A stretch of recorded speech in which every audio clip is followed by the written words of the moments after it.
ఈ పుస్తకాలను కొనుక్కొని చదవాలనుకునేవారు సత్యవాణి పబ్లికేషన్స్ 9652488668 పై సంప్రదించగలరు.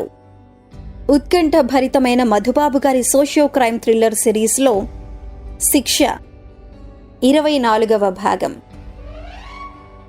మీలో ఎవరైనా చెప్పండి, పిన్ని అని పిలిచే ఆడమనిషి ఎక్కడికి పోయి ఉంటుందో మీలో ఎవరికైనా తెలుసా? క్షణం కూడా ఆలస్యం చేయకుండా తనకు దగ్గరలో ఉన్న పిల్లిగాడి ముఖం ముందుకు వంగుతూ చటుక్కున అడిగాడు ఆ రిపోర్టర్. అర్ధరాత్రప్పుడు అరెస్ట్ చేసి తెచ్చిన క్షణం నుంచి ఆలనా పాలనా చూసేవాళ్లు లేకపోవటం వల్ల ఆకలితో దాహంతో అలమటించిపోతున్నాడు పిల్లిగాడు. ఎదురు చూడని విధంగా ఆ రిపోర్టర్ తనను మాట్లాడించేసరికి ముంచుకొచ్చేసింది అతనికి దుఃఖం. ముఖాన్ని చేతులతో కప్పుకొని బావురుమన్నాడు. అంటువ్యాధి మాదిరి పిల్లలందరినీ చుట్టుముట్టింది ఆ పరిస్థితి. అంతవరకు కొంచెం ప్రశాంతంగానే ఉన్న ఆ వరండాలోని వాతావరణం పిల్లల ఏడ్పులతో దద్దరిల్లిపోవటం మొదలుపెట్టింది. విమానం కంటే వేగంగా లోపలి నుంచి బయటికి పరిగెత్తుకు వచ్చారు సీనియర్ అధికారులు. ఏమిటిది? ఏమైంది? ఎందుకేడుస్తున్నారు? అంటూ పిల్లల్ని అడిగారు. పిల్లిగాడు సమాధానం చెప్పలేదు. మిగిలిన వాళ్లు కూడా తలలు ఎత్తి వారి వంక చూడలేదు. పాపం పిల్లలు కదా, ఆకలి వేస్తోందేమో అని తన ఫైండింగ్ ని వెల్లడించాడు ఛానల్ రిపోర్టర్. గబగబా లోపలికెళ్లి 2 నిమిషాల్లో వచ్చారు ఆ అధికారులు. వీళ్లందర్నీ తీసుకుపోయి ఏదైనా హోటల్లో టిఫిన్ పెట్టించి తీసుకురండి. జాగ్రత్తగా ఉండండి. ఎవడైనా తప్పించుకున్నాడంటే మీ పీకల మీదకి వచ్చేస్తుంది అంటూ 4 కానిస్టేబుల్స్ కి ఆర్డర్స్ ఇచ్చారు. వరండాలో ఉన్న వారందరినీ వరుసలో నిలబెట్టి 1కి 2 సార్లు లెక్క చూసుకుని రోడ్డు మీదికి నడిపించారు ఆ 4 కానిస్టేబుల్స్. అప్పుడు పిల్లలందరూ అలా వరుసగా 100 గజాల దూరంలో ఉన్న ఒక హోటల్ దగ్గరికి నడుస్తున్నప్పుడు అక్కడికి చేరుకున్నాడు హరినారాయణ. రిపోర్టర్లలా హడావిడిగా ముందుకొచ్చి పిల్లలతో మాట్లాడటానికి ట్రై చేయలేదతను. పరిస్థితి అర్థమైన మరుక్షణం పిల్లల కంటే ముందుగా హోటల్లోకి పోయి మూలగా ఉన్న టేబుల్ ముందు కూర్చున్నాడు. అతన్ని అల్లంత దూరంలో ఉండగానే గమనించిన బాబీగాడు తమకు కాపలాగా వచ్చిన కానిస్టేబుల్స్ కి ఏమాత్రం అనుమానం రాకుండా అతని టేబుల్ ముందే తను కూడా బైఠాయించాడు. బాచీగాడేడి? కనిపించటం లేదేమ్రా? పెదవుల కదలిక కనిపించకుండా అతన్ని అడిగాడు హరినారాయణ. నిన్న పొద్దున్ననగా పిన్నితో పాటు కారులో పోయాడు. ఇంతవరకు రాలేదు. పోలీసులను చూసి వాడు కూడా పరారైపోయి ఉంటాడు. హరినారాయణ్ని చూసిన క్షణం నుంచి ఎగసుకు వస్తున్న ఏడుపును బలవంతంగా అదుముకుంటూ చెప్పాడు బాబీగాడు. తినండి, నోళ్లు మూసుకొని త్వరగా తినండి. ఎవరూ మాట్లాడకూడదు. నోళ్లు తెరిచారంటే నడుములు విరిగిపోతాయి. లాఠీల్ని పట్టుకుని అందర్నీ అతి జాగ్రత్తగా గమనించుకుంటూ నిలబడిన 4 కానిస్టేబుల్స్ లో ఒకతను గట్టిగా అరిచాడు. నాకు భయం వేస్తోంది. మమ్మల్ని లోపల పెట్టి బాధేస్తారేమో హరినారాయణతో అన్నాడు బాబీగాడు. వాళ్లు మిమ్మల్ని ఎన్ని ప్రశ్నలు వేసినా మీకేమీ తెలియదని చెప్పండి. 2 దెబ్బలు కొట్టినా సరే ఎవరూ మాట్లాడకూడదు. పిన్ని చేయించే పనుల గురించి అసలు మీకేమీ తెలియదని చెప్పాలి. అర్థమైందా? వెయిటర్ తెచ్చిన చాయ్ కప్పు చాటు నుంచి నెమ్మదిగా అతనికి చెప్పాడు హరినారాయణ. అతను తల ఊపగానే, అందరికీ చెప్పు. మీరందరూ కలిసికట్టుగా ఉంటే ఎవరూ ఏమీ చేయలేరు. బాచీ ఎక్కడున్నాడో నేను తెలుసుకుంటాను. వీలైతే సాయంత్రం ఒకసారి వచ్చి మిమ్మల్ని చూస్తాను. టీవీలో వాళ్లు చూస్తుండగా ఎవరూ మిమ్మల్ని కొట్టలేరు. అర్థమైందా అని అన్నాడు. అందుకు కూడా అతను తల ఊపగానే టేబుల్ ముందు నుంచి లేచి బయటికి వెళ్లిపోయాడు. టిఫిన్లు తినటం కాగానే పిల్లల్ని వెంటబెట్టుకుని మళ్లీ కమిషనర్ గారి ఆఫీసు దగ్గరికి తీసుకుపోయారు కానిస్టేబుల్స్. టీ కప్పు అడ్డుగా పెట్టుకుని హరినారాయణ బాబీతో మాట్లాడటాన్ని వారు గమనించలేదు. అరే బాచీ, ఇక్కడున్నావా? శరణాలయంలో పిల్లలందర్నీ పోలీసులు పట్టుకుపోయారని అందరూ చెప్పుకుంటున్నారు. అది అబద్ధమా? రథం దగ్గరికి వచ్చి రథం మీద కూర్చొనున్న బాచీని గమనించి అడిగాడు వాచ్మెన్ వెంకటపతి. అబద్ధం కాదు బాబాయ్, నిజమే. నన్ను కూడా పట్టుకునేవాళ్లే. తప్పించుకున్నాను. సుంకేసుల పాలెం నుంచి సిటీలోకి వచ్చిన క్షణం నుంచి రథం మీదే కాలక్షేపం చేయటం వల్ల బిగుసుకుపోయినట్లయిన కాళ్ళు చేతుల్ని విదిలించుకుంటూ చెప్పాడు బాచీ. ఎందుకు పట్టుకుపోయారా అని అడగాలనుకున్నాడు వెంకటపతి. అప్పటికే సారామత్తు అధికమవ్వటంతో గోడకు ఆనుకుని నిద్రలోకి జారాడు. అతని కంటపడ్డాక తను రథం దగ్గర కాపురం పెట్టడం మంచిది కాదనిపించింది. వెంటనే కదిలాడు బాచి. ఎక్కడికి పోవాలో ఐడియా లేకపోవటం వల్ల అనాలోచితంగానే అడుగులు వేశాడు. అలా నడుస్తూ నడుస్తూ దుర్గమ్మ గుడి వెనుక భాగంలోకి చేరుకున్నాడు.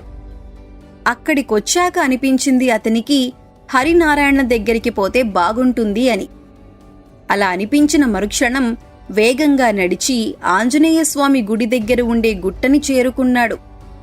పగటిపూట ఎప్పుడు చూసినా తెరిచి ఉండే కిరాణా కొట్టు ఆ రోజు మూతపడింది. హరినారాయణ ఇంటికి కూడా తాళం వేసి ఉంది. సుంకేసుల పాలెం నుంచి తిరిగి వచ్చిన తర్వాత మొట్టమొదటిసారిగా బాచీని ఆవరించుకున్నది విపరీతమైన నీరసం. నీరసంతో పాటు అతని మనసులోకి వచ్చేశాయి రకరకాల ఆలోచనలు. గాలిపటాల గంగరాజు చేతిలో ఖతియాబేగం హతమారిపోకుండా ఉండటం కోసమని పోలీస్ కమిషనర్కి ఫోన్ చేశాడు తను. ఖతియాబేగం గురించే ఆలోచించాడు గాని అందువల్ల కథ మొత్తం తారుమారై పిన్ని పీకకు తాడు చుట్టుకుంటుందని అనుకోలేదు. పగబట్టిన తాచుపాము కంటే ప్రమాదకరమైన మనిషి తమ పిన్ని. ఎవరి మూలకంగా తను అప్రతిష్ట పాలైందో ఆ సరికి అర్థం చేసుకుని కక్ష తీర్చుకోవటానికి ప్లాన్ వేస్తూనే ఉంటుంది. ముందు వెనుకలు చూసుకోకుండా తను ముందుకు పోతే అన్యాయం అయిపోవటం తప్పనిసరి. పోలీసులకు పట్టుబడిన పిల్లల్లో ఎవరైనా తన గురించి వాళ్లకు చెప్పినా అలాంటి పరిస్థితి తనకు ఎదురవుతుంది. జాగ్రత్త పడాలి. ఎవరికీ అనుమానం రాకుండా అవతలికి జంప్ అవ్వాలి. నిక్కర్ జేబుల నిండా ఉన్న సొమ్ముల్ని తడుముకుంటూ కాస్తంత హాయిగానే నిట్టూర్చాడు బాచి. హరినారాయణతో ఒక్కసారి మాట్లాడిన తరువాత చీకటి పడే వరకు ఎక్కడో ఒకచోట కాలక్షేపం చేసి చీకటి మాటున మాయమైపోవచ్చనే ఆలోచన అతనిలో పాత ఉత్సాహాన్ని తిరిగి ప్రజ్వరిల్ల చేసింది. మెయిన్ రోడ్డు మీదకి పోయి కాస్తంత టిఫిన్ చేసొద్దాం. హరినారాయణ తిరిగి వచ్చే వరకు ఇక్కడే కూర్చుందాం అని తనలో తాను అనుకుంటూ గుట్ట దగ్గర నుంచి వెనక్కి తిరిగాడతను. ఆంజనేయస్వామికి నిత్య నైవేద్యం సమర్పించినట్లున్నాడు అక్కడి పూజారి. గుడి దగ్గరికి వచ్చిన పిల్లలందరికీ ప్రసాదం పంచిపెడుతున్నాడు. నిర్మోహమాటంగా ముందుకు పోయి తను కూడా ప్రసాదాన్ని తీసుకున్నాడు బాచి. నోట్లో వేసుకుని చేతులు కడుక్కోవటానికి గుడి పక్కనే ఉన్న బోరింగ్ పంపు దగ్గరికెళ్లాడు. సరిగ్గా అప్పుడే గుడి దగ్గర సడన్ బ్రేక్తో ఆగింది ఒక క్వాలిస్ కారు.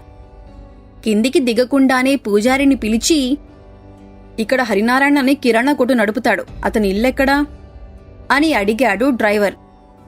హరినారాయణ ఎవరో గుడి పూజారికి తెలుసు. విసుక్కోకుండా దారి చూపించాడతను. చిన్న కుదుపుతో కదిలి అతను చూపించిన వైపు దూసుకుపోయింది క్వాలిస్ కార్. సగం కడుక్కున్న చేతుల్ని నిక్కరుకేసి అద్దుకుంటూ తనూ అటుకేసి బయలుదేరాడు బాచి. ఒక ఇంటి చాటున నిలబడి హరినారాయణ ఇంటికేసి చూశాడు. క్వాలిస్ కారుని రోడ్డు పక్కనే ఆపి కిరాణా కొట్టు ముందు కూర్చున్నారు ఆ కారులో వచ్చిన 6 డజన్ మంది. హరినారాయణ్ణి కలుసుకోనిదే వాళ్లు అవతలికి పోరని అర్థమై తనూ ఇంకో చాటున ఎవరికీ అనుమానం రాని విధంగా సెటిల్ అయ్యాడు బాచి. హైదరాబాద్లో సిటీకి కొంచెం దూరంగా రాజభవనం వంటి ఒక పురాతన హవేలీని ఖరీదు చేసి పూర్తిగా మోడర్నైజ్ చేయించాడు బహదూర్.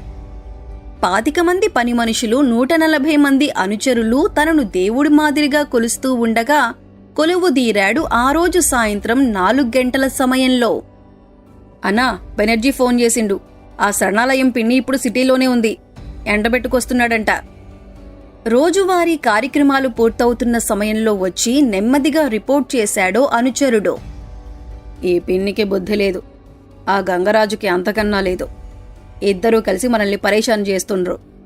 ఎందుకొచ్చిందట, ఏమైందట అంటూ ఠక్కున మాటని ఆపాడు బహదూర్. వడలిపోయిన పువ్వు మాదిరి కళతప్పిన ముఖంతో కనిపిస్తున్న పిన్నిని వెంటబెట్టుకుని బెనర్జీ లోపలికి రావటమే అందుకు కారణం. అన్నా, ఈళ్లు దెబ్బలాడుకుని మన బిజినెస్లన్నింటినీ మూతలేయించారు. అక్కడ పోలీస్ కమిషనర్ నిప్పులా చెలరేగిపోతున్నాడు. అనుమానం వచ్చిన వారందర్నీ లోపలికి నెట్టి బజాయించేస్తున్నాడు. లోపలికొస్తూనే అతనికి రిపోర్ట్ చేశాడు బెనర్జీ. ఈవిడెందుకొచ్చింది, ఏం కావాలట? మనోళ్ళకి చెప్పి ముందస్తు బెయిల్ ఇప్పించమంటోంది. ఈ గోలకి అసలు కారకుడు ఒక చిన్న పోరగాడు, బాచిగాడంట. నమ్మకం ఉన్నట్టు ఉండి మా లావు దెబ్బ కొట్టిందంట అంటూ పిన్ని తనకి చెప్పిన మాటలన్నింటినీ వరసపెట్టి వినిపించాడు బెనర్జీ. అట్టనా, అయితే ముందుగాల ఆ పోరన్ని పట్టుకోవాలి సాలోచనగా అన్నాడు బహదూర్. అయిపోయిందన్నా, మన నిఖిలేష్ని ఇంకో ముగ్గురిని ఆడికి పంపినా, ఫోన్ కోసం చూస్తున్నా. అతను అలా అంటుండగానే చిన్నగా శబ్దం చేసింది అతని సెల్ ఫోన్. అవతలి నుంచి వినవచ్చిన మాటల్ని ప్రశాంతంగా విని, అటనే ఆడనే ఉండుండ్రి, ఆడేడికి బోలేడు, దొరకగానే పని పూర్తి చేసేయండ్రి అని చెప్పి బహదూర్ వైపు చూశాడు. ఆ పోరగాడు బల్ చలాక్, సిటీలో ఆడికి తెలిసినోళ్లు చాలామంది ఉన్నారంట, అందరి దగ్గరికి పోయి అడుగుతున్నాడంట అని రిపోర్ట్ చేశాడు. నాకు యాంటిసిపేటరీ బెయిల్ వచ్చేలా చూడండి, ఆ బాచీగాడిని నా చేతులతో నేనే గొంతు పిసికి చంపేస్తాను పళ్ళు బిగబట్టి కామెంట్ చేసింది పిన్ని. నువ్విప్పుడు అటువంటి పనులేవీ పెట్టుకో మాకు, మనోళ్లతో నేను మాట్లాడతా, నీతో పాటు గంగరాజు కూడా బయటికి రావాలి అన్నాడు బహదూర్. మీకెవరు ముఖ్యం, నేనా బద్మాష్ గంగరాజా కోపంగా అడిగింది పిన్ని. అనవసరమైన మాటలొద్దు, ఇద్దరూ కావాలి, బెయిల్ వచ్చేదాకా నువ్వు గమ్మునుండు అంటూ చేయూపాడు బహదూర్. అతను చేయూపిన తర్వాత తన మనసులోని అక్కసును వెళ్లగక్కే ధైర్యం లేకపోవటం వల్ల మౌనంగా వెనుతిరిగింది పిన్ని. నువ్వు ముందు గంగరాజు పని చూడు. ఆమె దూరంగా పోయాక బెనర్జీకి చెప్పాడు బహదూర్. అదేంటి మరి పిన్ని అడిగాడు బెనర్జీ. పిన్ని లోపలికి బోలే, బయటనే ఉంది, ఆడు లోపలున్నాడు. పోలీసులు కొట్టే దెబ్బల్ని తట్టుకోలేక కళ్ళు తేలేస్తాడు, లేదా నోరు విప్పి అంతా బయట పెట్టేస్తాడు, అదేం మంచిది కాదు అన్నాడు బహదూర్. గంగరాజు బయటకొస్తే చేతులు ముడుచు కూర్చోడు, ఈ పిన్ని మీదికి యుద్ధానికి వెళ్తాడు. అందుకే కదా బే ఆడిని బయటికి లాగమనేది. ఆడో ఈమె ఎవరో ఒకరుండాలి, అది ఆళ్లే డిసైడ్ చేసుకోవాలి, మనం పూసుకోవద్దు.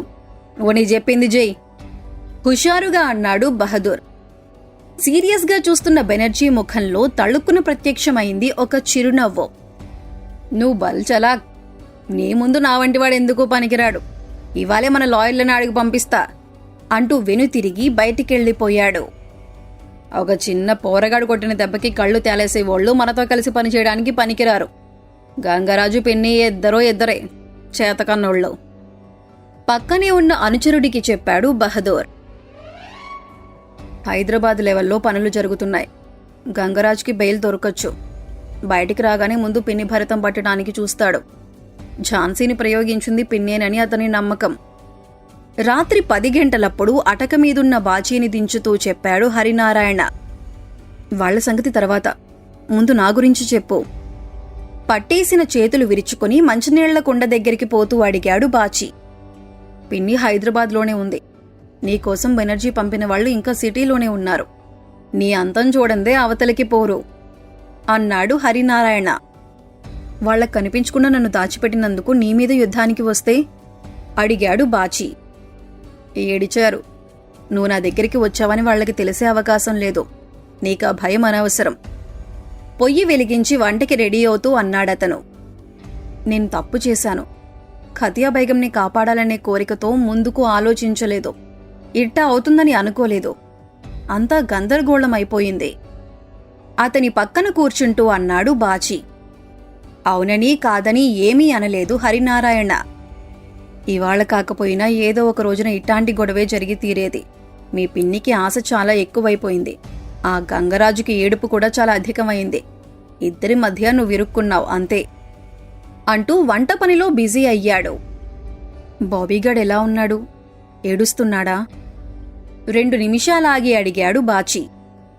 నాకు వాడితో తీరిగ్గా మాట్లాడడం కుదరలేదు, రేపొకసారి ప్రయత్నం చేస్తాను అంటూ ఒక అరగంట తరువాత వంట చేయటం ముగించి ఒక ప్లేట్లో వడ్డించి అతనికి అందించాడు హరినారాయణ. అతను తనకేదో చెప్పాలని అనుకుంటున్నాడని, ఎలా చెప్పాలో తెలియక తటపటాయిస్తున్నాడని అర్థమైంది బాచీకి. గబగబా పళ్ళాన్ని ఖాళీ చేసి చేయి కడుగుకుంటూ అతని వంక ప్రశ్నార్థకంగా చూశాడు. అరే బాచీ, హైదరాబాద్ బెనర్జీ అతని బాస్ ఆ బహదూర్ సామాన్యులు కారు. పోలీసులకు దొరకకుండా మాయమైన పిన్నిని అలాగే వదిలి ఇప్పుడు గంగరాజును బయటికి తీసుకొచ్చే ఆలోచన చేస్తున్నారని నాకు తెలిసింది. గంగరాజు పిన్ని ఇద్దరూ కనుక ఒకళ్ళకి ఒకళ్ళు ఎదురు పడితే అన్నింటికంటే ముందు నీ పేరే బయటకొస్తుంది.